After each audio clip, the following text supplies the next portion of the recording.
Beaucoup de parents laissent faire, je pense que c'est vrai. Et des fois, ils se retrouvent tellement débordés qu'ils tombent sur leur enfant avec violence.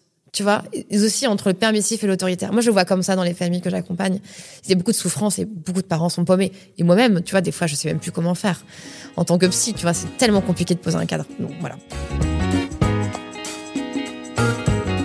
Bienvenue dans la matrescence. Dans ce podcast, on part à l'aventure.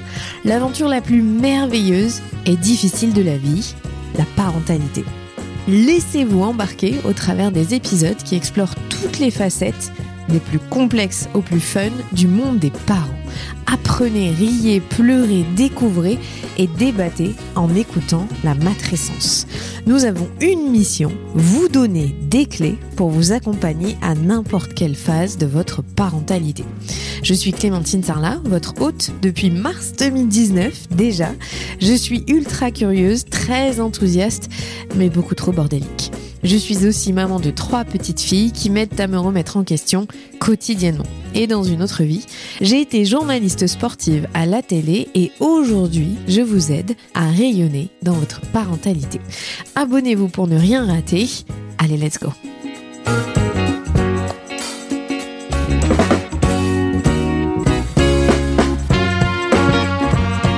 Une grande part de notre travail en tant que parent est de poser des limites régies par un cadre.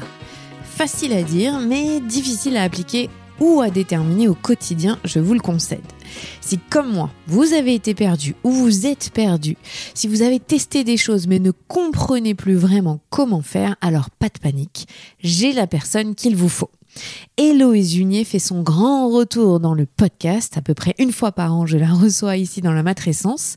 Héloïse est docteure en psychologie, elle est spécialiste de la petite enfance et autrice de nombreux ouvrages pour les parents et les enfants que je vous recommande vivement.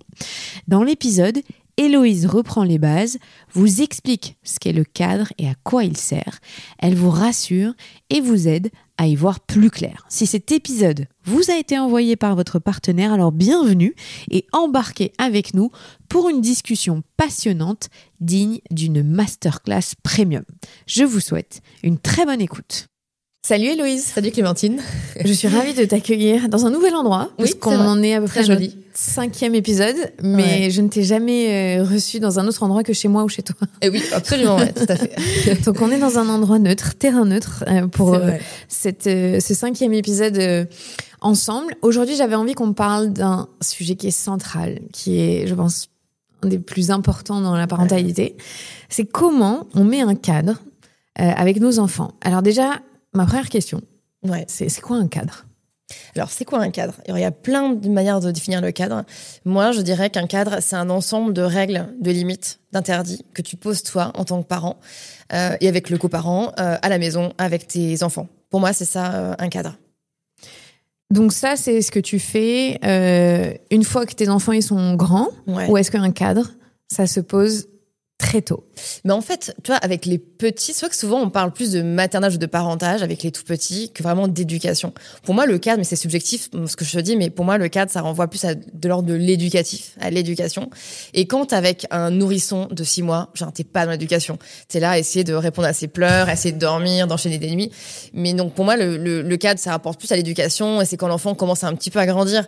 Tu vois, quand il commence un petit peu à explorer l'environnement, à se mettre en danger, à taper son frère, sa sœur. Donc, tu vois, je dirais que ça commence vraiment vers 18, vers 18 mois, genre entre 12-24 mois. Là, tu commences vraiment plus à parler de cadre. C'est plus un nourrisson, en fait, c'est un jeune enfant. Et là, t'es dans une autre sphère, une autre aventure, que dis-je, qui est l'éducation.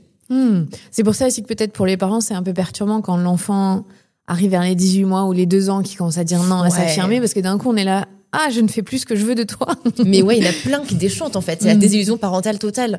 Au début, ils sont tout mignons, tout sympas. On les pose à un endroit A, on les retrouve 10 minutes plus tard au même endroit A. Et au bout d'un moment, en fait, l'enfant, il a sa propre affirmation, sa propre autonomie. Et t'as plein de parents, je pose mes mots, qui sont surpris, en fait, du fait que leur enfant, c'est un être humain indépendant, qui fait sa propre vie, ses propres expériences, qui vont pas toujours dans le sens des attentes, quoi. C'est vrai que t'as raison. C'est vrai que c'est une désillusion. Ouais, un peu ça. Au début, tu maîtrises quand même. Bon, tu maîtrises, t'es fatigué, mais tu maîtrises un peu quand même ce qu'il fait, quoi. Oui, si l'enfant n'a pas un RGO, enfin voilà, pas des pleurs permanents et que c'est pas une expérience difficile d'avoir un bébé, mais oui, si ça a été doux et tranquille les premiers mois avec un bébé, c'est sûr que l'arrivée du petit enfant qui s'affirme et qui dit mais en fait je suis un être humain à part de toi et je vais faire ce que je veux, c'est là où c'est compliqué pour les parents. Je pense que une fois il y a un entretien avec une maman qui m'a dit je ne le reconnais pas et elle m'a dit en fait ce n'est pas une partie de moi. Elle a dit, en fait, c'est quelqu'un qui n'est pas moi, qui n'est pas ma personnalité. Et en fait, elle était, je sais pas, c'était bizarre. Elle a dit, il sort de moi, mais il n'est pas moi. Et tu vois, elle était surprise de comment il évoluait. Mais en fait, c'est un développement normal, j'ai envie de te dire. Mais c'est quand même, tu vois, un virage à passer en tant que parent, quoi. Qui passe plus ou moins bien, selon le profil aussi, quoi. Alors, si on repart sur la notion du cadre. Ouais. En France, ça a été, beaucoup débattu dans les médias. Oui, il y a eu énormément de controverses autour de ce terme. Pourquoi est-ce que c'est si sujet à controverse, le cadre ? En fait, tu as plusieurs styles d'éducation qui coexistent dans le monde, en France comme ailleurs. Alors, on va les passer en revue parce que c'est vachement important pour voir un peu de quel style on se situe. Tu as le style d'éducation qu'on appelle autoritaire. Toi, c'est le style franco-français. C'est le style à la française, quoi. Donc, c'est généralement quand on dit à la française, c'est pas bon signe. C'est un style d'éducation où tu as un cadre très strict et tu es très peu à l'écoute des besoins de ton enfant. Et donc, souvent, tu as soit ton autorité à coup de violence et de domination. Toi, c'est vraiment pyramidal, quoi. Tu as les parents au-dessus, les enfants en dessous. Et beaucoup d'entre nous ont été élevés avec ce style d'éducation autoritaire. Et en France, il est largement majoritaire, quoi. C'est culturel, on l'a dans la peau, ce style. Et donc ça, on sait que c'est un style qui est pas fou pour l'épanouissement de l'individu à venir. Et après, deuxième style, t'as le style qu'on appelle désengagé. Alors ça, c'est hors sujet parce que tu vas me dire, il y en a très peu de parents qui écoutent ce podcast qui sont désengagés, hein. C'est des parents, il y a très peu de cadres et aussi très peu à l'écoute des besoins de l'enfant. Donc là, t'as ni l'un ni l'autre. C'est souvent des parents qui peuvent être soit en burn-out, soit en grosse dépression, soit avec des grandes fratries. Dans la ZEU, par exemple, l'aide sociale à l'enfance, tu retrouves pas mal de parents désengagés. Mais c'est généralement une minorité. Et donc ça, c'est un style dont on parlera pas aujourd'hui parce que clairement, on est hors sujet. Le troisième style, alors là, c'est le style, j'ai envie de dire touchy en France, c'est le style qu'on appelle permissif, où tu as très peu de cadres, mais tu es très à l'écoute des envies de ton enfant, plus que de ses besoins. Tu vois, genre, par exemple, s'il veut se faire un Peppa Pig à minuit avec un Babybel, limite, le parent, pour éviter rapport de force et pour faire plaisir à son enfant, il accédera à sa demande. Tu vois, donc t'as vraiment très peu de cadres, peu de respect du rythme de l'enfant, du coup. Donc, on sait que c'est pas un style qui est terrible non plus. Du coup, c'est pas adapté.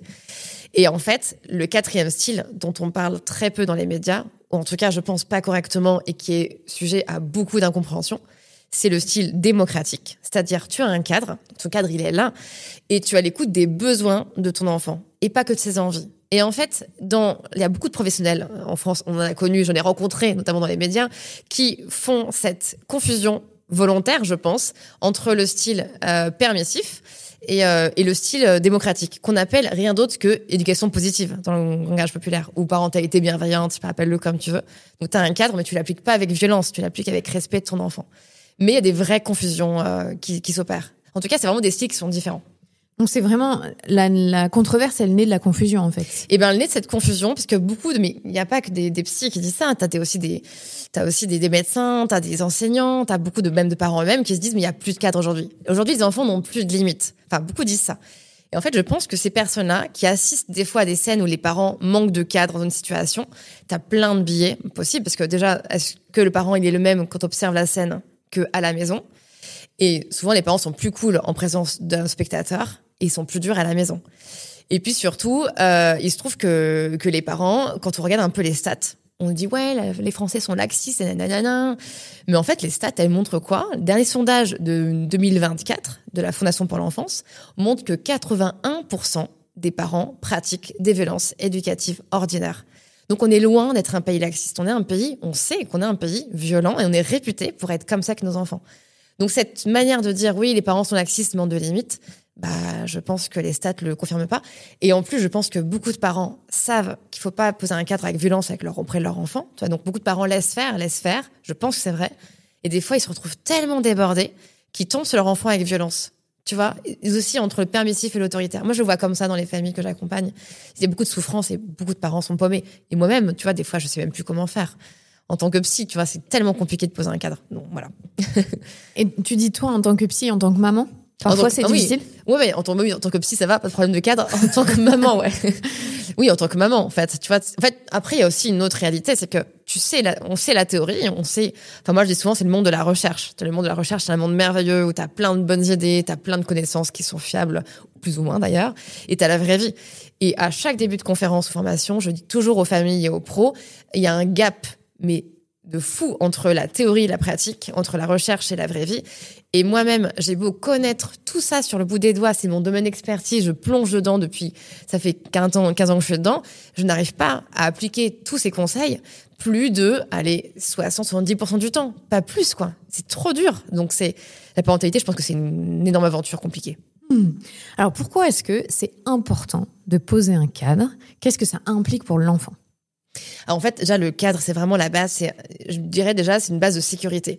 En fait, le cadre, je l'explique toujours que c'est comme un peu le toit d'une maison, ou un peu l'édifice dans lequel l'enfant, il évolue.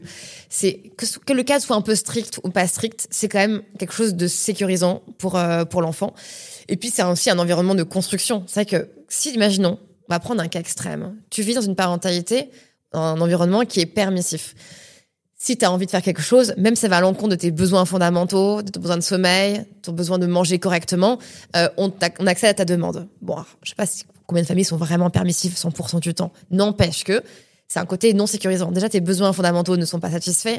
T'as besoin de sommeil, nombre d'heures par nuit, sinon c'est compliqué. Besoin de manger, c'est pareil. Besoin de manger des choses saines. Ta santé est en péril, ta construction est en péril, et puis ton bien-être est en péril aussi. Donc, t'as quand même pas mal de choses qui peuvent être mises à mal si le cadre est absent. Après, un cadre fluctuant, pourquoi pas? Toi, dans les recherches, on voit que les meilleurs cadres, c'est pas les cadres rigides qui ne bougent jamais. C'est des cadres qui peuvent évoluer selon les circonstances. On avait parlé de ça ensemble, je crois que les Babybel, donc voilà, un peu de variabilité, un peu de flexibilité, mais pas de rigidité, ni dans un sens ni dans l'autre. Oui, l'exemple que tu donnes, c'est il y a 5 ans, tu disais que ta fille, elle demandait des Babybel toute la journée. Elle aime plus maintenant, c'est fou. Que tu disais que c'était insupportable, mais que tu disais OK pour 1, mais pas 3. Ouais, c'est ça. Et donc, t'étais souple. Et puis quand c'est l'anniversaire, OK pour 2. Tu peux être flexible, en fait. Donc, ce qu'on comprend, c'est que avoir un cadre, ça sécurise l'enfant. Ouais. Ça le rassure et ça le protège. Ouais, c'est une protection énorme aussi, effectivement, complètement. Pourquoi est-ce que pour nous, en tant que parents, c'est quelque chose d'hyper flou, le cadre ? Que je pense qu'on ne le voit pas. Déjà, petit 1, on ne le voit pas, c'est pas visible à l'œil nu. C'est un truc hyper abstrait. En plus, si t'es fatigué, tu vas être en style autoritaire lundi matin, dimanche soir, tu vas être en style désengagé. Après-demain, tu seras en style permissif. Enfin, tu vois, en plus, c'est fluctuant selon un moment de la semaine, en fonction de ton état. Et en plus, l'autre gros bazar, c'est que tu as une interférence sans arrêt entre le cadre que tu as reçu toi-même en tant qu'enfant et le cadre que applique ton conjoint ou ton coparent. Alors là, tu te dis, tu as tellement de variabilité, de flottement, qu'en fait, si tu te poses pas avec ton coparent pour te dire, OK, ça, on autorise, ça n'autorise pas, ça n'autorise pas, peu de personnes se posent pour faire ça, en fait, tu vois, t'as pas le temps. Donc, du coup, ça peut être plus dur de l'appréhender, ouais. Alors, si on prend un exemple, on est un couple, on a projet d'avoir un enfant, on n'a pas encore d'enfant, mais on s'intéresse, tu vois, à cette question de cadre. Voilà, on y réfléchit. Il y a quand même aujourd'hui des parents qui anticipent et qui réfléchissent en amont d'avoir des enfants à ce qu'ils veulent pour l'éducation. Ouais. Qu'est-ce que tu leur conseillerais pour établir un cadre ? Peut-être de voir qu'est-ce qui leur a plu dans ce qu'ils ont connu étant enfant et qu'est-ce qui ne leur a pas plu. Tu vois, je pense que la base en tant que parent, c'est de prendre du recul par rapport à notre propre éducation. Elle est rarement dénuée de trauma, de difficultés. C'est rare d'avoir une enfance 100% épanouie. Tu vois, si on te raconte ça, c'est du fake quand même. Donc du coup, voir ce qui t'a plu en tant qu'enfant, ce qui t'a fait souffrir, ce qui t'a blessé, et voir ce que tu as envie de reproduire ou pas avec tes enfants. Il y en a qui disent, voilà, moi, ça, j'ai pas aimé, j'aimerais faire mieux. Ah, ça, j'ai adoré ce que mon père faisait avec moi, j'ai adoré, je veux faire pareil avec mon enfant.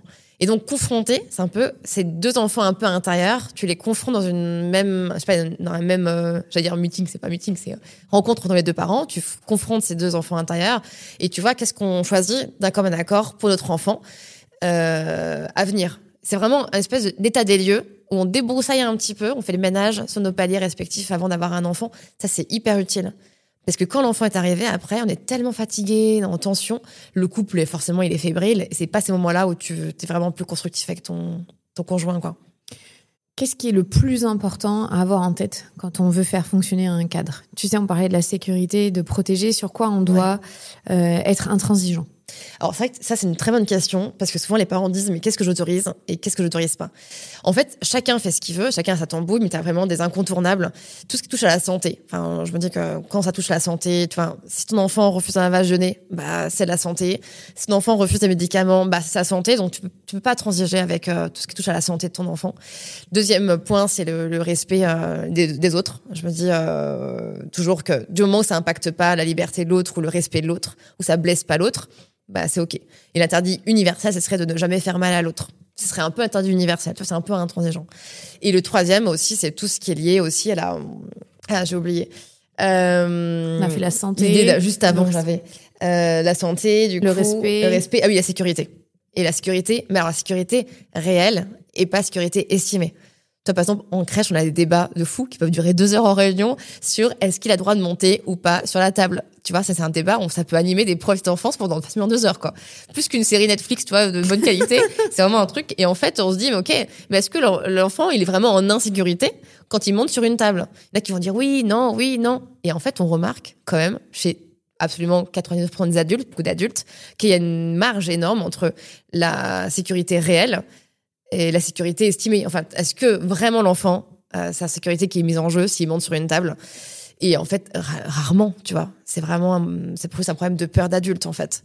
Donc du coup, ça aussi, c'est un point qui est assez négociable. Mais s'il met vraiment sa sécurité en jeu, dans ce cas-là, ce serait un interdit incontournable, quoi.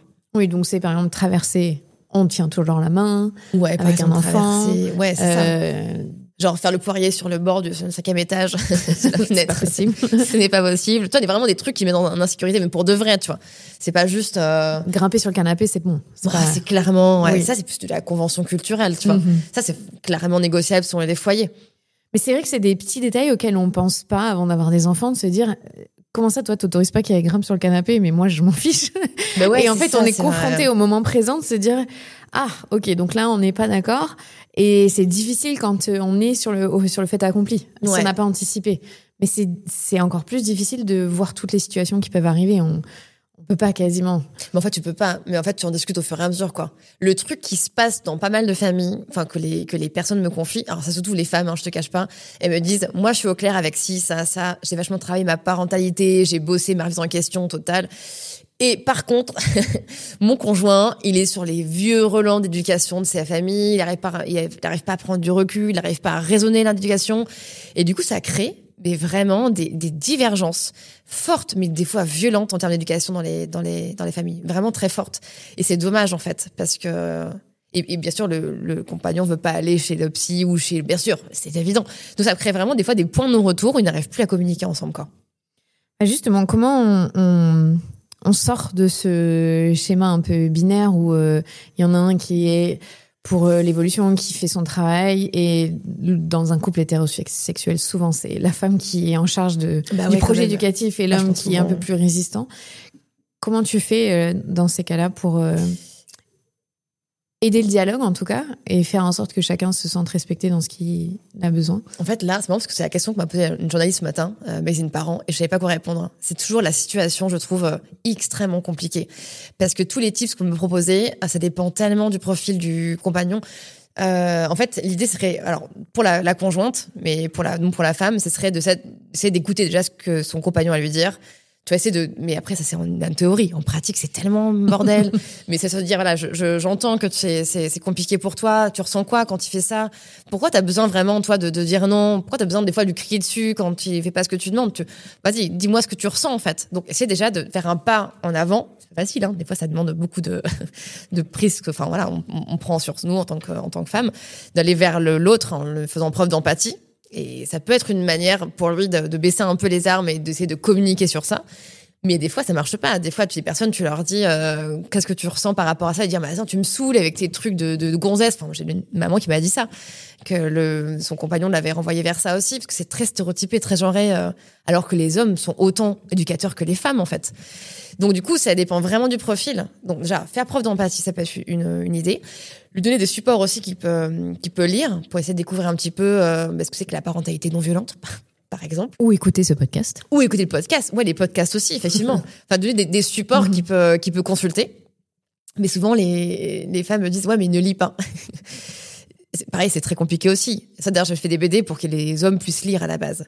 Et d'ailleurs, j'avais une fois une lectrice qui m'avait dit qu'elle avait mis... moi, mes BD, elle les mettait aux toilettes. Et c'était tellement un honneur pour moi d'être aux toilettes lectrice. Elle me disait, j'enlève tous les magazines. Je mets la BD aux toilettes. Je prends le portable de mon conjoint, je prétexte un truc. Je le laisse aux toilettes et je le laisse mijoter. Et elle me disait, et généralement... Et c'est vrai que j'avais une fois un retour comme ça. Il prend un BD, le pauvre, il a rien d'autre à faire en fait. Il consulte et après il poursuit la lecture dans un lieu neutre, normal quoi. Mais c'est vrai que c'est dur de les faire lire en fait. Ça commence aux toilettes, c'est ça qu'il faut retenir. Tout commence aux toilettes. C'est une idée parmi d'autres. Je lance des projets comme ça. Et surtout, comment on sort de ce stéréotype où on est encore, tu l'as dit, dans une culture française très autoritaire, où le père est garant de l'autorité et d'être celui qui est un petit peu le méchant de la famille, et la maman est celle qui câline et qui donc réconforte. Tu vois, comment on sort de ce schéma hyper stéréotypé. Non, parce que du coup, ça a à voir avec le cadre. Bah oui, c'est sûr. Ça a à voir avec le cadre, puisque dans ces cas-là, le père représente l'autorité et la mère est un peu plus souple, quoi. Ouais, c'est vrai. Alors que c'est très genré, très stéréotypé. C'est très genré, stéréotypé, ouais. C'est sûr. Après, comment on sort de ce cadre? Je pense qu'il y a avec l'évolution des mœurs. Enfin, je pense que cette génération d'enfants qu'on est en train d'éduquer, je parle de toi et moi, de tout le monde qui nous écoute, elle sera beaucoup moins genrée, beaucoup moins stéréotypée. Il y a quand même beaucoup moins le poids du patriarcat sur notre génération-là qui arrive que sur notre génération à nous, tu vois. J'espérais qu'avec l'évolution des mœurs, l'éducation qu'on propose aujourd'hui aux enfants, qui est quand même moins genrée, mais elle est toujours genrée. Enfin, tu vois, moi, à la maison, il y a que des licornes et des paillettes partout, donc chez moi aussi. C'est foireux, parce que t'as que des filles, moi aussi. Mais du coup, elle est quand même moins genrée, et on est quand même beaucoup plus sensible aujourd'hui, je sais pas, de consentement, d'équilibration des tâches au sein du foyer. Les pères changent également. Je pense qu'au bout de trois générations, ça marchera. J'espère. Alors après, on sort du stéréotype. Si on repart entre deux adultes qui ont eu une enfance complètement différente, il y en a pour qui c'est très compliqué de poser un cadre parce que ces personnes-là n'ont pas eu vraiment de cadre enfant. Ouais. Par quoi on commence quand on doit poser des limites pour la sécurité de l'enfant? Peut-être parce que genre, les personnes qui ont très peu de cadre dans l'enfance, c'est assez rare quand même, mais t'en as. C'est vrai que c'est pas la majorité. Mais si c'est le cas, je conseillerais la première étape, genre le premier axe de réflexion, c'est se dire de quoi mon enfant a besoin. Toi, tu repars sur ton enfant et sur ses besoins fondamentaux. Genre, tu repars vraiment de la base de la base. Tu vois, même quand il y a des désaccords dans le couple ou dans les équipes de crèche que j'accompagne, on repart de quoi l'enfant a besoin. C'est comme ça, au moins tout le monde se met d'accord. Et sur la base de ses besoins à lui, genre besoin de manger, besoin de dormir, besoin d'être respecté, besoin de se mouvoir, de bouger aussi, par rapport à ces besoins-là, du coup, tu vas pouvoir établir tout un tas de règles et de limites. Parce qu'on a vu que le style démocratique, c'est un style qui répondait aux besoins de l'enfant plus qu'à ses envies. Donc, différencier besoins et envies, souvent, c'est un petit peu confus dans la tête des gens, et partir des besoins de l'enfant. Mmh. C'est dans son intérêt à lui qu'on fait ça, en fait. Et comme on l'aime. On est motivé. Et à l'inverse, quelqu'un qui a eu un cadre donc très français, très autoritaire, avec une éducation pyramidale. Donc, si vous voyez bien en France, même dans le management, on est très pyramidal, on n'est pas très démocratique. Il y a un sachant qui est souvent l'homme, c'est vrai, et le reste doit écouter. Qu'est-ce que cette personne-là doit faire pour aller plus vers un style démocratique ? Alors du coup, je pense que c'est repartir de la base aussi en fait. Ouais, à partir des besoins aussi. On garde en tête que le style autoritaire, c'est un style avec un cadre très strict qui est appliqué de manière violente auprès de l'enfant, mais souvent il y a trop de règles, trop d'interdits. Donc c'est trop en fait, c'est trop oppressant. Et donc repartir aussi des besoins de l'enfant. Dans tous les cas, c'est la base en fait de réflexion des parents. Enfin, ça devrait être une base de réflexion et se dire ok, quand je choisis tel ou tel interdit, est-ce qu'il va dans le sens des besoins de mon enfant ou est-ce qu'il va à l'encontre des besoins de l'enfant? Par exemple, tu vois, un interdit classique qui est un peu abusif, on pourrait prendre quoi à la maison? Il est interdit, par exemple, de sauter sur le canapé. Bon, alors ça, tout le monde va crier j'imagine tout le monde à s'offusquer de l'autre côté. En fait, interdire à un enfant d'aller sur un canapé pour sauter dessus, il y a des règles dans les familles où on peut que être assis sur un canapé. C'est une maison d'adultes. En fait, ça va à l'encontre du besoin simple d'affordance et d'exploration de l'enfant dans son environnement. Tu vois, plus tu laisses, alors ça va peut-être paraître hyper, au contraire, permissif ce que je dis, mais plus tu laisses un enfant évoluer dans un environnement comme il en a besoin, tu vois, explorer son environnement comme il a besoin, grimper sur table basse, avec une notion de sécurité quand même, tu vois, aller sauter sur le canapé, sauter sur le matelas, je sais pas moi, faire dérouler boulets dans le jardin, j'en sais rien. Et ben plus tu laisses ton enfant évoluer dans son environnement comme il en a besoin, plus il va développer ses compétences cognitives qui sont très très liées aux activités motrices, et plus elle rend débrouillard et moins il risque de chute au contraire en fait. Donc en fait c'est l'interdit, il est interdit de sauter sur un canapé. C'est un interdit qui est discutable, qui est culturel, qui dépend de la valeur de la famille, mais qui va pas forcément permettre à l'enfant de satisfaire son besoin fondamental de se mouvoir, d'explorer son environnement. Tu vois. Donc il y a des choses qui sont négociables ou pas. Comment on fait aussi quand on a face à nous, on est avec quelqu'un qui va dire c'est comme ça, c'est pas autrement, parce que moi j'ai été élevée comme ça. Et ouais. Et on discute pas, parce que ça c'est le style plutôt à la française. Ouais, c'est vrai. C'est quoi l'argument que tu peux dire de... C'est vrai, il y a des règles qui ne changeront pas, oui, mais on n'est pas obligé de le tourner de manière à dire c'est comme ça, c'est pas autrement. On peut expliquer. Ah oui, tu veux dire le parent qui sort une règle, l'enfant veut dire mais non, c'est pas vrai, c'est pas juste. Et après le dit c'est comme c'est pas autrement. C'est ça, c'est le parent qui réagit que ça. Mm-hmm. Ah oui, d'accord, ok. Vous savez que c'est marrant, c'est très français. Enfin, je pense que c'est très top down, quoi. C'est très, ça descend du haut vers le bas. Et du coup, c'est quoi ta question? Parce que moi, c'est plus comment on change le phrasé, parce que j'entends l'intention du parent de vouloir sécuriser, de dire bah non, c'est comme ça et je vais pas discuter 20 ans, mais ne pas être dans c'est comme ça, c'est pas autrement, qui laisse l'enfant à pas vraiment comprendre ce qui s'est passé et pourquoi c'est comme ça. D'accord, je vois ce que tu veux dire. Comment on change notre approche quand on donne une règle pour le bien-être de l'enfant, qui donc pour nous est non négociable, c'est ça.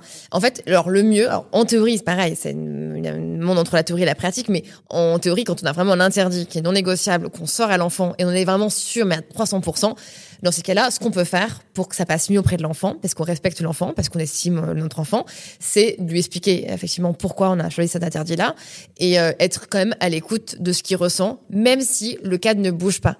Toi, par exemple, si le parent estime, et il a le droit, que aller sur un canapé et sauter dessus, c'est non, c'est no way, c'est vraiment un interdit non négociable, c'est son choix, c'est en tant que parent. Dans ces cas-là, on explique pourquoi on pense cet interdit-là. On a peur, j'ai peur que tu chutes, j'ai peur que tu tombes. Moi, quand j'étais petit, je suis tombée, ça m'a fait peur. Maintenant, tu vois, quand je te vois là, ça me stresse beaucoup. Et ça t'embête, toi? L'enfant va dire, bah oui, ça m'embête. Je dis, bah ouais, ça me désole, mais vraiment, je peux pas. Pour moi, c'est pas possible. À la maison, c'est interdit. Mais tu vois, mais du coup, on n'est pas vraiment dans un modèle un peu descendant. On va expliquer et surtout parler de laisser l'enfant exprimer sur ce qu'il ressent. Je pense que c'est ça aussi un début de relation démocratique, c'est quand tu estimes la personne en face douée d'émotions, de besoins, et du coup, tu prends en compte quand même ces émotions quand tu poses un interdit non négociable. Là, on fait un scénario avec un enfant qui parle, qui a un raisonnement avec qui on peut un peu discuter, avoir des émotions. C'est vrai. Pour un enfant qui a 18 mois, par exemple, qui commence à s'affirmer, qui va explorer, donc on va peut-être considérer que c'est une bêtise parce qu'il se met en danger. Parce que voilà, il ouvre avec les enfants quand même. Il ouvre le placard, il sort toutes les assiettes. Il expérimente et on n'a pas assez sécurisé l'environnement. Ouais, c'est vrai. Comment est-ce qu'on apprend à ces âges-là qu'il y a des choses qui sont OK et d'autres qui sont pas OK, sans mettre au coin, sans avoir une conséquence qui est démesurée par rapport à l'âge cognitif de l'enfant? Mais en fait, ce qu'on peut faire, je trouve, dès le plus jeune âge, ce qui marche bien avec les enfants, c'est les orienter sur ce qu'ils peuvent faire autrement. Toi, par exemple, t'as plein de parents qui me disent « Oui, j'en ai marre que mon enfant ouvre les tiroirs, j'en ai marre que mon enfant monte sa table basse, j'en ai marre que mon enfant tire la queue du chat. » Tu vois, les trucs tout bêtes. Et en fait, je leur dis « Ok, mais tu veux que ton enfant, il fasse quoi ?» Ils disent « Ah ben, j'aimerais bien que le chat, il le caresse. Ah ben, j'aimerais bien que le tiroir, il le laisse fermer. » Et je leur dis « Ok, est-ce que tu lui as montré comment faire? Est-ce que tu lui montres qu'est-ce que tu attends de lui, en fait ?» Et ils disent « Bah non, que si ça... » Et j'ai dit « Quand ça arrive, c'est bon comportement, qu'est-ce que tu fais ?» Et là, il me dit « Bah rien, c'est normal. » Je dis, c'est pas normal. Au contraire, fais la fête, encourage-le. Et en fait, on voit bien ce qui marche vraiment dans la science du comportement. Ce qui marche le mieux, c'est effectivement de montrer à l'enfant ce qu'on attend de lui montrer le bon exemple, finalement, le bon comportement. Et quand ce bon comportement-là arrive, et ben là, on l'encourage, on le valorise, on met l'accent dessus. Et en fait, ce qui est dommage, c'est qu'au quotidien, on passe notre temps à accorder notre attention à des comportements qui ne vont pas. On va mettre l'hyper focus dessus, ce qui va augmenter leur fréquence malgré nous. Et du coup, on oublie en fait de valoriser les comportements qui vont bien. Donc en fait, quand un enfant par exemple, je sais pas moi, tire la queue du chat, 18 mois, et ben on va lui prendre la main, on va lui dire maintenant tu caresses le chat. On prend la main de l'enfant, on fait le guidage, purement le guidage gestuel, on caresse la main. Et puis au bout d'un moment, l'enfant le fait de lui-même, et dès qu'il le fait de lui-même, bah là on le valorise à fond. Et c'est sûr que ça a tendance à renverser un peu la tendance des fréquences de comportement. Parce que si on va s'énerver tout de suite pour lui dire c'est pas ça, en pensant que parce qu'on lui a dit que c'était pas comme ça, tout de suite il aura compris si comment seulement, faire même autrement. à 40 ans, ça se passe pas comme ça. Mais en fait c'est qu'on oublie une étape dans l'éducation, c'est que les enfants ne naissent pas en sachant tous les codes sociaux. Bah ouais, en plus, c'est tellement longtemps à l'intégrer, c'est vrai. Donc c'est à nous de leur montrer ce qui est OK, ce qu'on peut faire en fait, et ce qui n'est pas OK. Ouais, mais ce que tu dis, c'est qu'on oublie souvent de montrer ce qui est OK. En fait, on oublie de leur apprendre ce qui est OK. On apprend un enfant à lire, on apprend un enfant à écrire, on apprend un enfant à compter, et on ne l'apprend pas à interagir correctement avec un tel ou un tel. On n'apprend pas les bons comportements, en fait. Et c'est comme si, en fait, quand on punit un enfant dès qu'il a un comportement qui ne va pas, c'est comme si on le punissait dès qu'il faisait une erreur de calcul. Ça paraît, beaucoup le font, tu vas me dire aussi, mais ça n'a pas de sens, en fait. Plutôt lui montrer comment faire autrement en termes de calcul. Ah ben non, 4 plus 3, ça fait pas 9, tu vois, ça fait 7. Et en fait, on lui explique. Normalement, c'est ça l'enseignement. Mais avec les enfants, on n'a pas cette capacité d'enseignement. Je sais pas, c'est assez curieux. On se braque tout de suite en qualifiant ça de bêtise et en le violentant. Alors, pas tout le temps, mais, tu vois, c'est assez rapide quand même, je trouve. C'est pas une bonne manière d'apprendre. C'est pas comme ça qu'on apprend en tant qu'être humain. C'est parce qu'on nous a pas appris à faire ça. Eh ben oui, aussi. Et nos parents, on leur a pas appris non plus à faire comme ça. Donc, on est tous bien mal barrés. On essaye. On essaye. On essaye bien. Parce que c'est vrai que dans la notion de mettre un cadre, ça veut dire évoquer les règles, ça veut dire quand les règles ne sont pas respectées, il y a des conséquences. Comment est-ce qu'on sort de cette manière de voir les choses en punissant, en grondant et en étant dur? Je m'inclus dedans. Moi aussi, des fois, je gronde. Je punis pas, mais je gronde. Comment on fait pour que ce soit le plus efficace possible, que l'enfant ait compris l'interdit? Mais en fait, c'est vraiment... Alors déjà, juste rappeler la punition, parce que c'est important, parce que c'est quelque chose qui est très français, qu'on fait... Alors, je pense qu'on le fait plus ou moins tous, c'est la punition qu'on appelle un peu déguisée. Tu vois, la punition classique, ça va être file dans ta chambre. Tu vois, la punition basique, on va voir qu'elle a pas d'intérêt, elle marche pas. Mais la punition déguisée... Tu vois, le fait de crier, c'est une punition déguisée, c'est une conséquence négative. Le fait de t'énerver, le fait de dire parce que comme ça on va pas au parc, c'est une punition déguisée. Donc tu vois, on la pratique beaucoup tous en fait. Enfin même moi, tu vois, je veux pas la pratiquer, mais des fois je tombe dedans. D'ailleurs, ma fille de 8 ans me dit ça c'est une punition déguisée. Une fois d'ailleurs, elle m'avait dit tu fais l'inverse que dans tes livres. Tu fais l'inverse de ce que tu dis dans tes livres, elle m'avait dit. Trop dur. Elle avait trop raison. J'ai dit, mais excuse-moi, c'est vrai. N'empêche que, déjà de base, rappeler pourquoi la punition, parce que beaucoup pensent que ça fonctionne. Mais si on laisse de côté les droits de l'enfant, on laisse de côté un énorme truc, on laisse de côté l'éthique, la déontologie, ce que tu veux, est-ce que ça marche de punir un enfant? Parce que beaucoup se disent, ouais, mais quand même, ça fonctionne. Et en fait, on voit que ça ne marche pas. Et tu as plusieurs raisons. Tu as 4 grandes raisons que je vois. Déjà, petit 1, la punition, elle perd. Donc, punition, c'est fait d'associer une conséquence négative à un comportement. Genre, je sais pas, priver son enfant de dessert, par exemple. Petit 1, elle perd son effet dissuasif progressivement. En fait, comme un phénomène un peu d'habituation de l'enfant à la punition. Donc, pour que ça fonctionne, il faudrait être de plus en plus fort, de plus en plus violent. En fait, ça veut dire ça. Ou l'envoyer dans sa chambre de manière de plus en plus longue, en fait, pour vraiment l'embêter beaucoup, l'enfant. C'est ce qu'on veut, c'est pas vraiment ce qu'on veut. Deuxième inconvénient, ça a tendance à engendrer de la frustration. Alors, des fois, les frustrations peuvent être légitimes, adaptées, mais quand un enfant est frustré de manière gratuite, ça a tendance à le stresser. Et plus il est stressé, plus ça augmente son impulsivité. Et plus il va avoir un rapport au cadre qui va être hyper frontal. Donc, en fait, on se tire une balle dans le pied, littéralement.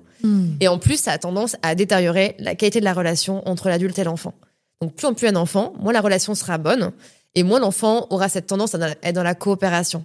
Pas y en tirer une balle dans le pied. Et puis surtout, ça prend pas à l'enfant le bon comportement. Donc en fait, en tous les cas, c'est inefficace en tant que tel et voire contre-productif. Tout dépend de la fréquence, mais généralement, ça ne marche pas. Donc, ça, on est d'accord. Enfin, moi, personnellement, je suis d'accord que la punition, ça sert à rien, mais j'ai eu la chance d'être élevée sans punition, donc c'est plus simple pour moi de l'intégrer de cette manière-là. D'accord. Où il y avait sûrement des punitions déguisées, mais j'ai jamais eu une punition classique. Tu vas dans ta chambre. Gratuite, comme ça. Ce mot n'existait pas, en fait, chez moi. Il y avait d'autres choses, mais pas ça. Qu'est-ce qu'on fait si on ne punit pas? Alors, donne-moi un exemple concret. Qu'on parte sur un exemple. Ton enfant a... J'essaie de réfléchir. On peut dire, par exemple, un enfant qui arrache, genre une fratrie. Le petit frère arrache des mains un jouet de la sœur, par exemple. Et après, elle répond avec un coup où ça enclenche un conflit. J'aurais pas son temps à arracher des mains, peut-être. Ouais. Alors, du coup, la punition, ce serait de dire, tu vas dans ta chambre, tu arrêtes. Je te retire leur jouet. Au petit. Tu vas dans ta chambre et tu restes enfermé jusqu'à ce que tu sois calmé. Tu réfléchis à ce que tu as fait. Donc ça marche pas, on le sait bien. Ça a été prouvé plein de fois. Et la manière démocratique de réagir, du coup, ce serait de trouver, comme Malène Kasdin dit, le comportement positif opposé. Donc là, ce serait de dire, au lieu de le punir quand il a le mauvais comportement, on va lui apprendre à avoir le bon comportement. Et ce qu'on veut, c'est par exemple qu'il apprenne à demander plutôt qu'arracher des mains. Ça, c'est quelque chose qui est pas mal.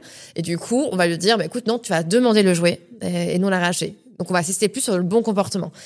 Il va dire au début, il va pas savoir faire. Donc, on va dire, écoute, c'est pas grave, je vais te montrer. Donc, tu me donnes le jouet, s'il te plaît. Et là, on tourne la main, faire un sourire. On s'en fout si l'enfant en face, il répond pas, en fait. Ce qu'on veut, c'est que l'enfant ait le bon comportement. Au bout d'un moment, le petit enfant va commencer à avoir les mêmes mots. Il va prendre le bon comportement de l'adulte. Et une fois, par imitation qu'il a le bon comportement, là, on va l'encourager. On va dire, super, t'as été vraiment trop, trop fort. Et la prochaine fois, tu recommences. OK? Et dès qu'il recommence, à chaque fois, on a la même manière de réagir. On se pose, on ne violente pas l'enfant, on ne le charge pas en tant qu'enfant un peu genre auteur de crime ou agresseur. Et on lui montre comment faire autrement et on l'encourage quand il fait autrement. Mais ça demande un super self-control, quoi. Mais ça marche vraiment bien, en fait. C'est comme ça qu'on devrait faire, idéalement, en fait. Ça, c'est tu parles d'un exemple où il y a un conflit dans une fratrie. Tu vois, il y a un exemple qui me vient. Ouais. Un des enfants est à table, a une crise émotionnelle forte, jette l'assiette, même pas qu'à 18 mois où, enfin, il y a des âges où c'est normal de jeter la nourriture, ils testent. Ouais. Mais il y a des âges où, voilà, ils ont 4 ans, 5 ans, ils sont juste en colère et ils veulent nous le montrer en faisant un geste assez brusque. Ouais. Qu'est-ce que tu fais dans ces cas-là? Alors, en fait, dans ces cas-là, ce qu'on nous apprend, c'est que dans tous les cas, si l'enfant, il est en dysrégulation des émotions, parce qu'il est vraiment parti, tu dois le stabiliser. C'est comme s'il y avait c'était un feu en face de toi, t'es obligé de l'éteindre, le feu, pour commencer à travailler un peu sur le terrain. Donc, en fait, du coup, dans ces cas-là, c'est pas du laxisme, mais alors, ça dépend pourquoi il a jeté l'assiette. Pourquoi il a jeté l'assiette, d'ailleurs? Juste Non, mais s'il a eu une colère énorme ou j'en sais rien, des fois il y a des enfants, on sait pas ce qui s'est passé. Ouais, on va falloir aller creuser. En fait, t'as pas d'envie qui manifeste, qui verbalise. Non, ok. C'est ce qui est le plus dur, je trouve. C'est quand tu ne sais pas pourquoi la crise est déclenchée. Qu'est-ce qui fait que là, à l'instant T, il y a rien qui va. Bon, en tout cas, on sait pas pourquoi, mais en tout cas, s'il a une crise, on va essayer de le stabiliser. Donc pour ça, on se met à tort de l'enfant. Idéalement, ça c'est le monde idéal. C'est pas ce que je fais tout le temps. C'est ce qu'on devrait faire tous et toutes, autant qu'on est avec humilité. Donc on se met à tort de l'enfant. On garde en tête que dans tous les cas, enfin après c'est purement émotionnel, mais quand l'enfant est en plateau de colère, quand il est en pic, quand il est en plateau, il est un peu en état modifié de conscience. Tu peux pas accéder à son raisonnement. Tu ne peux pas, en fait. Donc dans tous les cas, tu attends. Alors ça veut dire que ton environnement, tu l'as sécurisé, genre pas qu'il se blesse avec une fourchette, le coin de la table, donc tu le stabilises, tu restes à côté et tu attends qu'il redescende. Parce que tu ne peux pas l'arrêter autrement de toute façon. Ça sert à rien de lui parler, ça sert à rien, il entend pas. Il y en a qui disent oui, t'es en colère. Enfin, il n'entend même pas, il est parti très très loin. Et une fois qu'il redescend un tout petit peu de son plateau de colère, ça peut durer le plateau, il peut durer de quelques secondes à plus de 20 minutes, ça peut être super long. Là, tu vas commencer à pouvoir recréer du lien avec lui. Et là, tu vas pouvoir reposer le cadre, en fait, de la situation. C'est vraiment comme ça que je vois ça. En fait, quand l'enfant est en pleine émotion, tu peux rien faire, en fait. On n'a plus qu'à laisser descendre. Et après, une fois que tout est balancé par terre alors, bien sûr, si vraiment il balance tout, tu le contiens, bien sûr, mais on va te dire que là, il a balancé, il fait la colère après.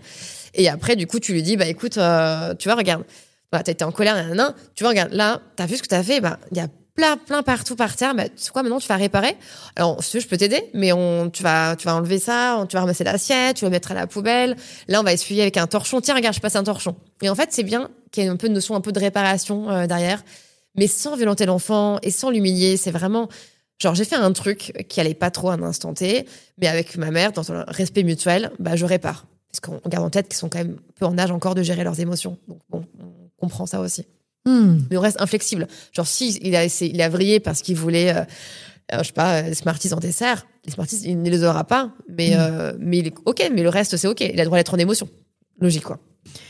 Il y a plein de situations qui me viennent à l'esprit quand on parle de ça, où parfois c'est dur en tant que parent de dire non. Parce que ouais, c'est vrai. Derrière, c'est vrai. on sait qu'on va devoir gérer une émotion désagréable et que ça demande de la disponibilité, que parfois, prendre le raccourci et dire « Ok, vas-y, là, je t'achète la poupée que t'as vue dans les allées au centre commercial. Que vas-y, parce que j'ai pas envie de gérer ta crise. » Pourquoi est-ce que c'est si dur pour nous de dire non? Ben pour ça, c'est tout à fait raison. En fait, il y a plein de raisons. Enfin, il y a des parents qui me disent vraiment, texto, qui passent tellement peu de minutes par jour avec leur enfant. Genre, des fois 1 heure, 1h30, qui veulent pas faire la police sur ce temps de présence. Il y a des parents quand même qui viennent chez eux, ils arrivent, il est 20h, leur enfant se couche à 20h30, ils ont 30 minutes avec leur enfant, ils ont clairement pas envie d'aller à l'encontre de ce qu'ils veulent, en fait. Enfin, c'est pas leur parentalité, quoi. Donc, du coup, c'est soit ça, par manque de temps, parfois. Donc, c'est des fois des relations qui sont pas forcément les mêmes, que si tu passes beaucoup de temps par jour avec ton enfant. Ils ne seraient pas les mêmes parents en vacances, du coup, et en période scolaire. Ils sont plus là, plus fréquemment en vacances. Et aussi, tu as raison, enfin, des fois, on a envie de se dire, putain, si je dis non maintenant, ça va vriller. Est-ce que j'ai vraiment envie que ça vrille, quoi? Est-ce que j'ai vraiment l'énergie? Est-ce que la vie en vaut la peine, quoi? Est-ce que c'est une bataille qui vaut la peine d'être menée? Et en fait, des fois, non. Et des fois, c'est vrai. Des fois, c'est vrai que c'est pas la peine de se prendre la tête pour rien, quoi. Enfin, je pense que des fois, il faudrait quand même essayer ces batailles, de les sélectionner et de voir ce qui est vraiment important ou pas. Genre, si je dis non maintenant à mon enfant, est-ce que c'est grave? Enfin, je me dis ça. Des fois, ça s'oublie un peu, du coup. Des fois, on dit non par tradition, mais... C'est ce qu'on dit, il faut choisir ses batailles dans la parentalité. Mais dans tout, en fait. Je pense que la vie est vraiment courte pour... Il y a plein de parents qui se prennent la tête pour rien, je pense. Qui se prennent beaucoup la tête, qui se mettent une pression de dingue pour rien. J'en suis sûre. Pour rien, oui, mais parce j'en fais partie avec le podcast. Voilà, j'essaie de montrer notre voix, de dire ce qu'on peut faire, mais parfois ça résonne différemment. Voilà, si vous écoutez cet épisode, il y a des choses que vous allez retirer que moi je retirerai pas. C'est chacun notre façon de le voir. Et c'est vrai que on a beaucoup d'informations aujourd'hui. Ouais, c'est vrai. On sait aussi, quand même, aujourd'hui, on a quand même conscience que respecter l'enfant, c'est important. Mais on n'a pas forcément les clés. Et donc on essaye de bien faire. C'est clair. Et c'est vrai que des fois, j'avoue que moi aussi, des fois, je dis non, je peux pas dire non parce qu'il faut que je reste alignée dans mon cadre. Et en même temps, ça va me demander une énergie qui fait que derrière, je suis énervée et que je suis pas une super maman derrière. Bah ouais, c'est ça. Donc, c'est ce que tu dis, qu'en fait, parfois, il faut dire, bah oui, vas-y, prends-le, le Kinder Bueno, là, tant pis. C'est vrai qu'à la rigueur, tu vois, tu peux garder en tête tes interdits non négociables. Hein, et le reste, bah, tu peux le négocier un petit peu selon les contextes et les jours, quoi. Vraiment, des fois, des parents qui me disent, mais non, je le cède pas. Je dis, mais pourquoi vous cédez pas, en fait, sur ce point-là? Pourquoi? Et en fait, ils me disent, bah, parce que, ils disent, mais je dis, pourquoi alors? Ils disent, bah, parce que, en fait, c'est comme ça, c'est la tradition, c'est normal, en fait. Et tu vois, des fois, ils ont pas de, et en fait, je me dis, mais vous prenez la tête pour rien, en fait. Franchement, si vous lâchez une fois ou deux, est-ce que c'est grave? Vous passez un meilleur moment, il y a moins de conflits. Ok, imaginons, ils mangent, je sais pas, la dernière fois, c'était un truc, une famille me racontait qu'elle voulait absolument pas que sa fille mange cette espèce de gâteau avant de manger. Alors pareil, ça c'est culturel, hein. Le fait de mettre le dessert à la fin, alors effectivement c'est culturel. Alors effectivement ça crée un pic de glycémie au début qui peut altérer l'appétit par la suite. Mais néanmoins je dis ok, est-ce que si ce jour-là, dans un contexte un peu de fête, votre enfant il mange le gâteau avant de manger, est-ce que c'est grave en fait? Est-ce que pour vous c'est grave? Et en fait, bah, ça l'est rarement. Voilà, faut donc faire attention. Flexibilité, nuance au quotidien, quoi. Mais c'est vrai que c'est compliqué. C'est hyper dur. Mais c'est pour ça qu'on fait cet épisode. Hein. Exactement. Pour essayer de déblayer un peu et de donner des petites pistes. J'espère que ça vous aide. C'est vrai, ouais. Qu'on vous a pas embrouillé encore plus. Non, ça se trouve encore pire. Par contre, chez l'enfant, parce que nous, c'est dur de dire non, mais chez l'enfant, quand on met une limite, quand on est clair avec notre cadre et qu'on le fait sans violence, qu'est-ce que ça provoque chez lui? Bah, ça dépend de la limite. Ça dépend si elle est légitime ou si elle ne l'est pas. Tu vois? Limite, interdit, règle, serait quoi, du coup, Non, là, quelque chose de légitime qui est là. Genre, t'as un exemple de limite là, t'as regardé 20 minutes de dessin animé, c'est terminé. Hyper légitime. On arrête. Tu as eu ton quota pour le week-end et il y aura pas plus. Et l'enfant réessaye. Ouais, petit cœur, bah ouais. Et ce qui est logique, qu'il réessaye. C'est normal, ouais, mais qu'est-ce que ça provoque chez lui, le fait qu'on soit clair? Et que, tu vois, qu'on soit droit dans nos bottes et qu'on soit apaisé avec la décision qu'on a. En fait, idéalement, cette limite-là, pour qu'elle soit mieux tolérée par l'enfant, il faut qu'elle soit un peu récurrente, tu vois. Si, genre, à chaque fois, tu laisses 2 heures j'allais dire Teletubbies, c'est complètement obsolète ce que je dis. 2 heures de Peppa Pig. Exactement. Et que, genre là, tu laisses 20 minutes ou 30 minutes, tu vois, c'est pas négociable. Enfin, du coup, ça peut créer de la frustration encore plus forte. Mais donc, tout dépend, en fait, du cadre habituel, en fait. Tout dépend de quel interdit t'as mis en place. Tout dépend de l'harmonie, de l'interdit entre toi et le coparent aussi. Donc, t'as plein de facteurs à prendre en compte. Mais par contre, tu vois, ça rejoint cette question, justement, de la frustration. Tu sais, beaucoup disent, disent.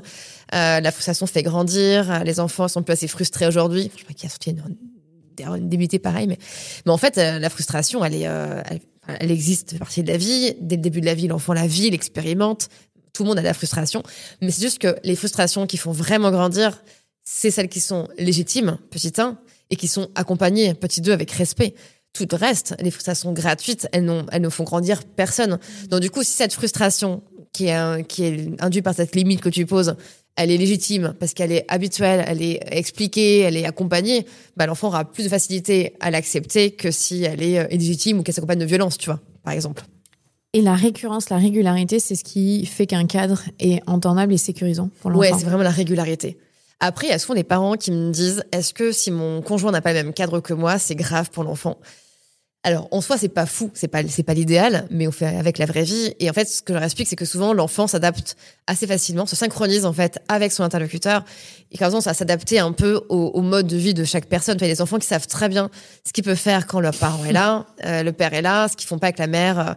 Moi, quand je pars en déplacement, et le conjoint emmène les filles au McDo, tu vois. Alors quand même, McDo, je résiste à max. Donc, en fait, chaque enfant s'adapte assez bien à ça. C'est pas l'idéal, c'est sûr, mais en fait, c'est la vraie vie. Donc, du coup, c'est pas non plus faut pas que ce soit un objet de culpabilité ou de grande frustration pour la famille non plus, tu vois. Surtout qu'on va pas se mentir, on les a tous vus faire papa, est-ce que je peux ça parce qu'ils savent que nous c'est non, ou maman, est-ce que je peux ça parce qu'ils savent que papa c'est non. C'est pas qu'ils manipulent, c'est que c'est la vie en fait, c'est normal. Nous on fait pareil. C'est qu'ils sont intelligents en fait, ils comprennent. Après tout petit ils le feront pas, tu vois. Non, mais effectivement pour les plus grands ils commencent à le faire. Et c'est une bonne guerre, moi j'aime bien. En fait. Moi aussi ça me fait rire, je dis tu sais que tu viens me demander parce que tu sais que c'est ça. Là-bas c'est non. Prends du recul en fait. On dit la régularité c'est quelque chose de très important. Ouais. Mais on peut évoluer aussi. Et comment on fait dans une fratrie, dans une sœurie, enfin, je sais pas comment on dit, Adelphi, si y a des enfants qui fonctionnent pas de la même manière et qui répondent pas de la même manière au cadre. Ouais. Comment on fait pour qu'il y ait une harmonie dans la famille ? Ça, c'est vraiment compliqué. C'est vrai. En fait, déjà, faut savoir qu'on n'est jamais, enfin, on en reparlera à un autre moment sur la fratrie, mais on n'est jamais le même parent pour le premier, pour le deuxième. Et les études montrent très clairement que l'aîné, alors certains, peut-être être choqués, mais certains appellent l'aîné le brouillon. Parce que chez l'aîné, on a plein d'idéaux parentaux, on a un cadre qui est beaucoup plus strict. On sait que les aînés sont souvent plus punis que les numéros 2 et les numéros 3. Et du coup, l'aîné, il prend cher, en fait. Il prend les idéaux parentaux, il prend un peu le perfectionnisme parental, il prend les attentes parentales très élevées. Et d'ailleurs, c'est marrant parce que les aînés ont plus de risques de souffrir de dépression et d'anxiété à cause, peut-être, en partie, de d'autres rigidités parentales. Donc clairement, en tous les cas, on sait qu'on n'éduquera jamais les enfants de la même manière, selon leur position dans la fratrie. Ça, c'est sûr, en fait. Donc cette neutralité, elle n'existe pas. Après, si on veut essayer d'être un parent un peu éclairé, on veut essayer de lutter un peu contre cette tendance à être plus dur avec le premier et plus avec le deuxième, l'idée, ce serait effectivement de remettre un peu, enfin, de discuter avec le coparent, le conjoint, mais le coparent, de voir ce qu'on tolère, ce qu'on tolère pas. Et si vraiment un enfant, par exemple, je sais pas, un profil développemental atypique, je sais pas, il a un trouble du neurodéveloppement, il ne peut pas faire la même chose que les autres de la fratrie, c'est être plus souple avec cet enfant-là en particulier. Mais dans ces cas-là, on explique au reste de la fratrie pourquoi, et on part de vraiment des difficultés qu'il a réelles. Tu vois, donc on fait tous du cas par cas avec les enfants. On peut pas, c'est pas tous les mêmes quand ils naissent, ils ont des particularités chacun et chacune. Donc on peut faire du cas par cas parfois, mais on le justifie et on l'accompagne pour pas que ça mette à mal le reste de la fratrie. Est-ce que si on sort du cadre, qu'on lâche, on l'a dit un petit peu tard, mais on a tout foutu en l'air? Oui. Tout est fini. C'est vrai que souvent les parents me disent ça, c'est drôle ça. C'est vrai, je me dis vraiment, des fois, c'est une telle pression d'être parent. Je pense que c'est beaucoup moins, des fois, éprouvant que ce qu'on pourrait peut-être il y a moins de pression, il y a moins d'attente. Mais en fait, effectivement, beaucoup de parents pensent, de pros aussi, mais en tant que parents, pensent que si ce jour-là, ils ont cédé, c'est un peu cédé, ils disent, ouais, là, j'ai cédé. Ils s'en mordent les doigts parfois, ils se disent, mais est-ce que vraiment ça va changer quelque chose? Et en fait, non, en fait. C'est vrai que, tu vois, ce qui compte, c'est la majorité du temps, la majeure partie du temps, quel cadre tu poses avec tes enfants, comment tu es en tant que parent. Et en fait, les exceptions, en tant que telles, c'est pas qu'on s'en fiche, mais c'est qu'elles auront moins d'impact que la régularité de tes rapports humains avec tes enfants. Donc effectivement, si des fois tu lâches sur des points, puisque ça te paraît pas être le bon moment, parce que t'es fatigué, mais c'est ok, parce que si le reste du temps, t'es plutôt cohérente avec tes propres valeurs, quoi. Mais effectivement, pas de pression par rapport à faut vraiment choisir ses batailles. Il y a des jours où c'est pas comme ça, et c'est pas grave, en fait. Tu vois, il faut vraiment faire attention à ça. Ces parents se mettent trop de pression, après ils s'en souffrent en fait tellement eux-mêmes. Et à l'inverse, quand on a été un peu trop permissif, parce que voilà, sur le moment ça passait et qu'on s'est pas rendu compte qu'on instaurait des mauvaises habitudes. Ouais, ça peut être ça aussi, t'as raison. Comment on rétropédale, mais comment est-ce qu'on resserre le cadre de manière saine, sans violence, pour que ça sécurise tout le monde. Avec des enfants plus âgés, du coup, des enfants oui, de quel avec âge des enfants, oui, qui peuvent interagir, tout ça. Qui peuvent interagir, oui.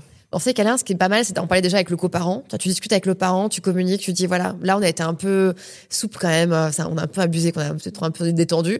Tu penses pas qu'il faudrait remettre tel ou tel interdit? Le coparent se dit oui, non, peut-être, nanana. Tu discutes avec lui, tu définis avec lui les règles qui te paraissent importantes. Et là, ce qui est vraiment chouette à faire, quand les enfants sont un peu plus grands, je trouve, c'est d'en parler aux enfants, de communiquer avec eux. Et ce que je trouve vraiment chouette, c'est d'établir les règles en co-construction.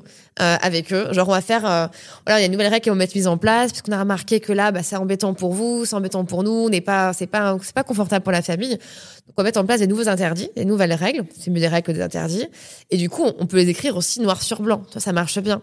Et quand la transgression arrive, les règles, elles sont sur le frigo et on dit non, regarde, tu te rappelles la dernière fois on a parlé de ça, t'étais d'accord ou pas? Ah oui, j'étais d'accord. Tu vois, alors ensemble on va s'habituer à ces nouvelles règles là, elles sont marquées là, s'il y a besoin je te les rappelle, mais maintenant on se dit qu'on les respecte toutes et tous ces règles. C'est parfait, c'était ma prochaine question, mais à partir de quel âge on peut faire ça? Quand ça dépend du raisonnement de l'enfant, tu vois. Et tu dirais quoi, 5-6 ans en moyenne? Mais genre, après, on peut demander son avis avant, mais ils ont une telle mémoire qu'ils sont à l'instant présent. Donc, pour eux, je sais pas, je dirais 5 ans, ouais, vers 5 ans. 4 ans et demi, 5 ans, ça dépend des enfants. Un peu 4 ans, mais pas avant 4 ans, c'est compliqué. Oui, quoi. Non, bien sûr. Mais vers cet âge-là, ouais. Même s'ils lisent pas, mais le fait d'avoir des règles, tu vois, visibles. Moi, je me serais plus dit à l'entrée à la primaire, parce que, déjà, c'est une grande étape dans leur développement, et parce qu'il y a la lecture. Du coup, ils peuvent aller lire eux-mêmes les règles et se poser des questions. Plus ils sont grands, plus c'est facile de communiquer avec eux, quoi. C'est sûr. Mais donc ça, c'est clairement quelque chose de valorisant pour eux de les inclure dans les règles familiales, dans la rédaction et le choix de ce qui est OK ou pas, parce qu'ils vont mieux comprendre, ils vont mieux l'intégrer. En fait, ils vont être plus coopératifs. En fait, ce qu'on veut, c'est vraiment essayer de communiquer avec l'enfant et de le rendre plus coopératif. Et clairement, si tu lui donnes un petit peu de choix ou une petite marge de manœuvre, même si elle est illusoire, on est d'accord, hein, on sait tous que la règle de manœuvre, c'est nous qui avons le dernier mot. Mais n'empêche que si tu lui laisses une petite marge de manœuvre, c'est quand même sympa pour lui. Et du coup, ça augmente probablement, sur les profils, sa coopérativité. Et du coup, ça la chance qu'il adhère à cette règle-là. Soit si tu l'imposes du jour au lendemain, parce que tu as discuté avec le coparent samedi soir, et boum, dimanche matin, ça change. Pour les enfants plus âgés, ça peut être compliqué. Pour les plus jeunes, des fois, ils vont pas comprendre trop le principe, mais pour les plus âgés, ça peut être compliqué, ouais. Tu vois, là, j'ai un exemple qui me vient avec ma fille qui a 7 ans, qui est donc vraiment, on peut discuter de plein de choses, c'est un chouette âge. On a une règle où on lui fait confiance, où elle a une montre, elle sait lire l'heure, où elle a le droit d'aller chez des copines dans le quartier, mais il faut qu'elle rentre à un horaire précis. On lui explique bien que c'est un lien de confiance, qu'on est ensemble en le faisant et que c'est pour la valoriser. Si jamais elle respectait pas, tu vois, avec mon mari, on n'est pas d'accord. Si elle respecte pas l'horaire, même de ne serait-ce 4-5 minutes, lui, il est en panique et il faut plus jamais qu'elle le refasse. Moi, j'ai tendance à dire, elle a le droit d'avoir 5 minutes de battement. C'est intéressant. Mais, là, c'est parce que lui est plus stressé que moi et que ça lui fait peur parce qu'il sait pas où elle est et c'est ça qui le stresse. Moi, j'ai pas ce stress, mais si jamais, tu vois, par exemple, c'est pas arrivé, mais si elle respectait pas, elle arrivait au lieu de 18h30, elle vient, il est 18h50 alors qu'elle sait très bien lire l'heure et qu'il y a pas de raison valable, c'est juste qu'elle l'a pas fait. D'accord.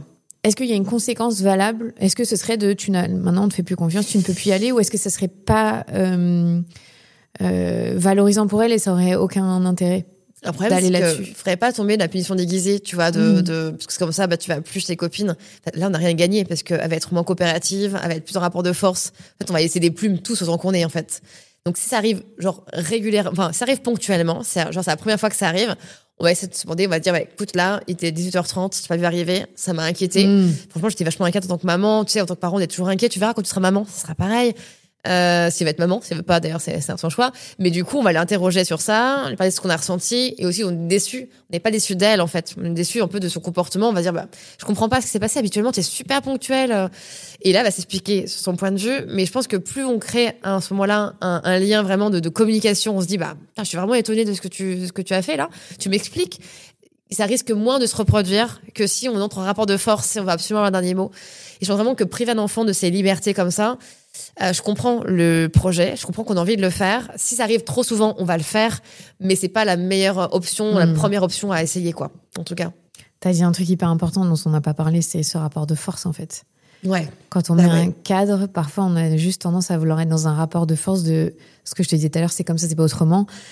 Et de ne jamais vouloir discuter, expliquer et avoir le dernier mot. Mais oui, est-ce par fierté parfois. Et oui, est-ce que c'est prouvé que ça marche, enfin, ça fonctionne de vouloir avoir le dernier mot dans l'éducation? Non, ça marche pas en fait. En fait, ça peut marcher à court terme, mais en fait, c'est la relation. C'est pas, enfin, ça dépend. Est-ce que c'est la relation que tu veux avec ton enfant, tu vois? Est-ce que c'est ça? Est-ce que tu veux apprendre les relations humaines en un rapport de force en permanence, ce qui risque en plus d'augmenter le rapport de force en permanence dans la fratrie aussi? Est-ce que c'est ce qu'on veut comme type de relation humaine? Ou est-ce qu'on prend sur nous, on essaie d'être plus flexible? Mais en même temps, je dis ça, mais des fois, enfin, mardi matin, à 8h15, on doit être à 8h20 dans la rue pour aller à l'école. Si mes filles veulent pas faire ce que je veux, je dis, mais attends, c'est pas possible, là, je décide parce que faut y aller. Donc, t'es obligé parfois, en tant que parent, de y aller, d'être dans un rapport de force. Des fois, t'as pas trop le choix. Quand tu le fais, tu te sens mal. Enfin, moi, je me sens très mal, mais t'as pas le choix. Mais quand t'as un tout petit peu de marge de manœuvre, quand c'est le bon moment pour discuter, il vaut mieux essayer d'éviter de le faire. Ne serait-ce que pour la qualité de la relation avec l'enfant, quoi. J'ai une dernière question parce que je pense qu'on a quand même assez balayé largement le sujet. Après, c'est vraiment, vous êtes, vous, dans votre famille, vous savez ce qui sont vos valeurs, ce que sont vos besoins et comment vous pouvez fonctionner. Donc, ça, à vous de le faire. Mais est-ce que tu pourrais nous donner, toi, en tant que maman, même si tu es psy, les 2-3 règles sur lesquelles tu es intransigeante pour que juste on ait une notion, tu vois, de à quoi ça peut ressembler. Parce qu'il y a vraiment des gens, je pense, qui n'ont même pas juste d'idée de comment qu'est-ce qui est important, en fait. Même si c'est chaque famille différente, mais qu'est-ce que toi, qu'est-ce que mes règles, toi, tu valorises les interdits de plus ou les règles? Déjà, ce que je valorise à la maison, alors, tu as déjà vu la maison? Parce que tu vois, le salon, en fait, il y a un salon, il y a des grosses structures motrices dans tous les sens. C'est un salon hyper atypique. Mais c'est que le point sur lequel j'insiste en permanence, c'est que les filles, qui ont 5 à 8 ans, puissent avoir accès à un maximum d'expériences motrices. Ça, c'est vraiment, vraiment, vraiment important. Donc, elles sont les canapés, bien sûr, elles peuvent aller dessus, elles font des roues dessus, des souplesses arrière, souplesses avant. Et ça, depuis toute petite, elles le font toutes. Et c'est vrai qu'on a un environnement qui est entièrement pensé et vraiment pensé pour les enfants à la maison. Donc, il n'y a pas de risque de blessure. Enfin, après, je leur fais confiance. Mais donc ça, c'est vraiment une règle importante. Donc, en fait, on va pas avoir d'interdit trop fort par rapport à la motricité. Ce qui peut paraître être du laxisme pour certains, tu vois, parce que ce qu'elles font à la maison, c'est fou, des fois. Quand elles sautent du canapé à la structure motrice, elles font une roulade avant dans le salon, bon, ça peut paraître un peu fou. Et après, les interdits sur lesquels, du coup, je suis vraiment intransigeante, c'est ce que je disais tout à l'heure. Tout ce qui touche à la santé, tout ce qui concerne la santé. S'ils veulent pas faire un lavage de nez, ils veulent pas prendre, je sais pas, les antibiotiques. Enfin, pour moi, je suis intransigeante. C'est la santé, c'est leur bien-être premier. Donc ça, le savent qu'on peut pas, on peut pas avoir de marge de manœuvre sur ça. À rigueur, tu vois, la lavage de nez, par exemple, ma fille, elle aime pas trop. Elle a appris à le faire toute seule. Donc maintenant, elle le fait toute seule. Elle trouve ça plus confort. C'est comme elle veut. Du moment que c'est fait, genre, c'est fait. L'autre point, c'est les blessures. Enfin, moi, le fait de faire mal à l'autre. Parce que je disais tout à l'heure, pour moi, c'est inconcevable, en fait. Donc, elles se font mal. Je rassure tout le monde, elles se tapent dessus régulièrement. Mais ça m'énerve beaucoup, comme beaucoup de parents. Et du coup, j'essaie toujours d'essayer de renverser ces conflits en plus de communication. Ça, c'est un interdit qui est universel.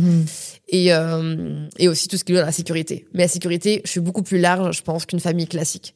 Parce que si elle tombe, moi, ça me fait pas peur, en fait. C'est ça. C'est qu'en fait, si elle tombe, leur corps est fait pour la chute. C'est pas une grosse chute non plus, mais généralement, je sais qu'il y a une part énorme, enfin, une marge énorme entre la peur réelle, la peur légitime ou non du parent, qu'elles ont de la marge de manœuvre, quoi, pour explorer. C'est vraiment ça, en tout cas, mais les valeurs sur lesquelles, après, bon, sur les écrans, j'avoue que c'est affreux, mais ma grande à 8 ans, la pauvre, elle a toujours très peu d'écran à la maison. Bon. Et c'est vrai que les écrans, je trouve que c'est une porte ouverte. Quand on ouvre cette porte à la maison, moi, je sais que j'aurais du mal à fermer après, en fait. Donc, je l'ouvre le moins possible parce que je sais que je suis une mère extrêmement lâche. Mais ouais, c'est les écrans aussi, peut-être. Et le sucre un peu, j'essaye. Mais bon, ça, en même temps, j'ai ça, mais il y a des barquettes de lui au chocolat dans l'armoire, quoi. Mais c'est le père qui les a achetés. Je dénonce. C'est pour ça. Sinon, je serais pas là. Mais merci beaucoup, Héloïse. Je pense qu'on a fait un peu le tour, j'espère. En tout cas, sinon, il restait livres à lire, les BD. Vous pouvez offrir les BD pour les toilettes. Exactement. Quel honneur d'être dans les toilettes des gens. C'est l'intimité, c'est beau, je trouve. C'est vrai, c'est pas faux. Mais il reste ça. Si vous voulez aller plus loin, tu as écrit plusieurs ouvrages qui sont vraiment très bien pensés, écrits ou dessinés d'ailleurs. C'est vrai. Et des ouvrages pour enfants qu'on lit beaucoup à la maison. Oui, c'est vrai. Donc tu as une collection chez Atier qui est super avec les tout petits. Merci d'avoir pris le temps. Avec plaisir. Merci à toi pour l'invitation. Et à très vite. À très vite. venez d'écouter un nouvel épisode de la Matrescence. Merci infiniment pour votre soutien. Si vous voulez découvrir de nouvelles pépites, n'hésitez pas à aller sur le site www.lamatrescence.fr. Vous pouvez également vous abonner à la newsletter qui sort tous les vendredis. Rendez-vous également sur le site pour pouvoir vous inscrire. Ensuite, vous devez vous abonner sur votre plateforme d'écoute pour pouvoir recevoir les notifications. C'est ce qui fait grandir ce podcast. Merci infiniment et continuez de partager ce savoir autour de vous. Je sais que c'est comme ça que beaucoup des auditrices et des auditeurs ont découvert ces podcasts. Alors un grand merci. Prenez soin de vous. À la semaine prochaine.